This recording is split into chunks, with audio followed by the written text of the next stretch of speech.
8h20 sur iTélé, l'invité politique de la matinale Info et Luc Châtel. Bonjour. Bonjour. Vous êtes président du Conseil national des Républicains et député Les Républicains de Haute-Marne. Je le disais en vous présentant tout à l'heure, vous êtes ancien sarkozyste et Fillonneau compatible. 2 sondages donnent ce matin François Fillon largement vainqueur de la présidentielle de 2017. Vu la myopie des sondages, c'est de mauvais augure ça ? Non, ce qui est clair, c'est qu'il y a une dynamique qui a été créée. Je pense que nous avions les uns les autres sans doute sous-estimé l'amplification de la primaire. 4,5 millions de votants, 8 millions de téléspectateurs, il y a eu un vrai engouement. C'est un grand succès. Et à mon sens, il y aura un avant et un après primaire dans l'histoire de la droite française. Et cette primaire, elle a permis, en plus, compte tenu de son résultat, avec le large succès de François Fillon, de créer une vraie dynamique, ce qui est bon pour la droite. Évidemment, c'est toujours mieux d'arriver à 5 mois du scrutin avec un candidat désigné et un large rassemblement derrière ce candidat. Et ce matin, toutes les unes de la presse sont dithyrambiques. Même Libération, il va de son couplet. Dans son éditorial, le quotidien de gauche écrit qu'avec François Fillon, c'est le retour d'une certaine idée de la politique. Il réhabilite quelque peu le métier politique, écrit Laurent Geoffrin. Comment les instances des Républicains ont pu passer pendant de longs mois à côté d'un tel champion ? D'abord, nous ne sommes pas passés à côté. François Fillon fait partie des responsables politiques qui animent notre formation politique depuis sa création. Je rappelle qu'il a été Premier ministre de Nicolas Sarkozy pendant 5 ans et c'était un des principaux dirigeants de notre formation depuis de nombreuses années. Voilà. Ensuite, la primaire, c'est un débat, projet contre projet, j'allais dire homme contre homme. Et à un moment, sa personnalité, son projet se sont imposés. Je le dis avec d'autant plus d'humilité que, comme vous l'avez rappelé, moi je soutenais Nicolas Sarkozy au premier tour. Et c'est vrai que François Fillon, d'abord, a toujours fait de son projet, de son programme, le cœur de sa démarche. C'est tout à son honneur. Et ensuite, il n'a pas lésiné, il n'a pas transigé. C'est d'ailleurs intéressant de voir que c'est celui qui avait le programme le plus audacieux, peut-être le plus réformateur, peut-être le plus difficile, qui a gagné à la fin et qui n'a pas gagné à 51%. Il y a eu hier soir... Et hier, on a remonté les 2 tiers des voix, oui, plus de 70%. Absolument, ouais. Et on a vu hier des gens de droite qui n'avaient pas voté au premier tour, qui sont venus au deuxième, donc qui ont amplifié ce résultat. François Fillon doit consulter dès ce matin une bonne partie des ténors des Républicains. Est-ce que vous en faites partie ? Est-ce que vous avez rendez-vous avec lui, aujourd'hui ou demain ?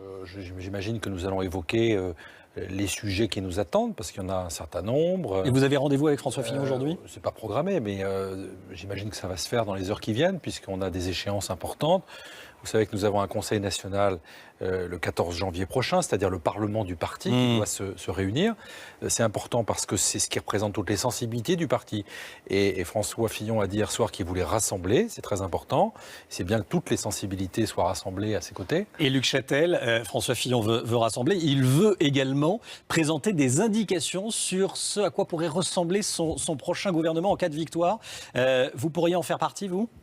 Je n'ai pas d'informations et à la limite, c'est pas le sujet. Le sujet, c'est comment rapidement. Oui, mais le sujet, c'est comment on transforme ce large succès de la primaire et cette large victoire de François Fillon en victoire à l'élection présidentielle. Ah, le sujet, c'était pas la primaire. La primaire, c'est un moyen. L'objectif, c'est la présidentielle. C'était une promesse de campagne de François Fillon d'annoncer. J'ai entendu. Effectivement, François Fillon a fait campagne sur ce sujet. Là encore, ça rompt d'ailleurs avec des pratiques passées, parce que c'est très nouveau de faire ça. Je comprends l'esprit qui consiste à dire on prépare très en amont, de manière à ce que, dès qu'on arrive aux responsabilités le 15 mai, on soit opérationnel. Je pense que c'est une attente des Français, qu'il n'y ait pas cette espèce de période de latence où les gens découvrent leur job, où il y a une espèce de temps mort. Je pense que les Français, et ils l'ont montré hier, ce qu'ils veulent, c'est un changement profond et rapide. Et vous dites ce matin que vous ne vous sentiriez pas insulté s'il vous proposait de faire partie de son équipe rapprochée. Mais attendez, c'est pas comme ça que ça fonctionne. Je veux dire, voilà, François Fillon va constituer une équipe. On verra le moment venu. Mon cas personnel importe peu, c'est pas le sujet. La question, c'est comment on crée une dynamique vis-à-vis des Français et comment on se prépare. Parce qu'il y a plein de sujets sur la table. Quelle majorité pour l'avenir ? Quelle majorité présidentielle ? Quelles alliances ? Quelle organisation de notre formation politique ? Tout ça, c'est moins la préoccupation directe des Français, mais c'est important pour transformer la victoire de la primaire en victoire à la présidentielle. C'en est une également. On cite également des noms de la société civile. Alexandre Bompard, le PDG de la FNAC, l'ancien patron d'AXA, Henri Decastre. Ce serait de bonnes idées ? C'est bien, je pense, d'ouvrir et c'est aussi, je pense, une attente des Français, d'ouvrir la politique à ce qu'on appelle pompeusement la société civile, bien que vous savez, il y a aussi des responsables politiques qui viennent de la société civile, ce qui accessoirement est mon cas. Donc c'est bien de le faire parce que je pense qu'il y a une attente de renouveau, de fraîcheur et autres. Donc vous avez cité des personnalités qui sont des personnalités de grande valeur et de talent. Mais attendez, ne faisons pas l'erreur qu'ont pu faire certains, c'est-à-dire de croire que c'était gagné, de commencer à imaginer de composer immédiatement un gouvernement, de se répartir les postes. Ça, c'est l'écueil à éviter ce matin, à partir de ce matin. Oui, parce que je pense que ce qu'attendent maintenant les Français, c'est qu'on se mette au travail. D'ailleurs, j'ai trouvé que François Fillon l'avait très bien réagi hier soir. Il n'y a pas eu d'ostentation dans sa victoire, il n'y a pas eu de triomphalisme au travail. Il y a 5 mois pour convaincre les Français. Et encore une fois, la primaire, c'est un moyen. C'est pas une fin en soi, c'est pas une finalité. C'est un moyen de nous rassembler, de nous choisir un champion.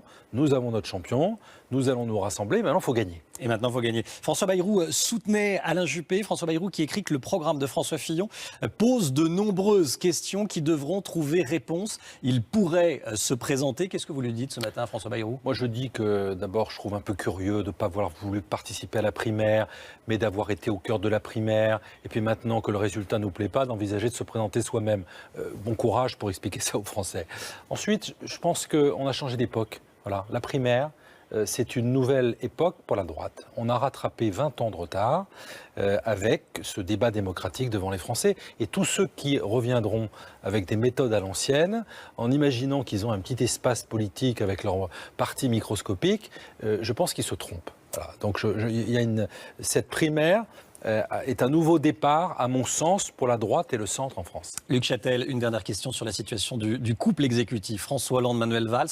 Il y a de fortes tensions. Stéphane Le Foll, le porte-parole du gouvernement, vient de déclarer que Manuel Valls pouvait tout à fait être candidat, mais il devait quitter Matignon. C'est une situation qui peut durer longtemps, selon vous ? Mais ce qui se passe est absolument surréaliste. Le comble ayant été atteint il y a 3 jours, lorsque le président de l'Assemblée nationale, qui est le 4e personnage de l'État, a suggéré à ce que le premier personnage de l'État, le président de la République, et le 2e ou 3e selon le protocole, c'est-à-dire le Premier ministre, s'affrontent dans une primaire.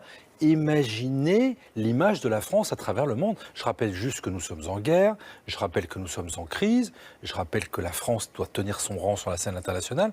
Imaginez, c'est jamais arrivé qu'un couple exécutif se déchire en direct et envisage d'être concurrent pour la même compétition. C'est hallucinant. Je veux dire, rien ne nous aura été épargné avec le quinquennat de François Hollande. Merci Luc Châtel, président du Conseil national des Républicains et député Les Républicains de Haute-Marne. Merci d'être venu sur le plateau d'ITélé ce matin, 8h29. Dans un instant, c'est le journal avec Clélie Mathias. Restez bien avec nous, à tout de suite.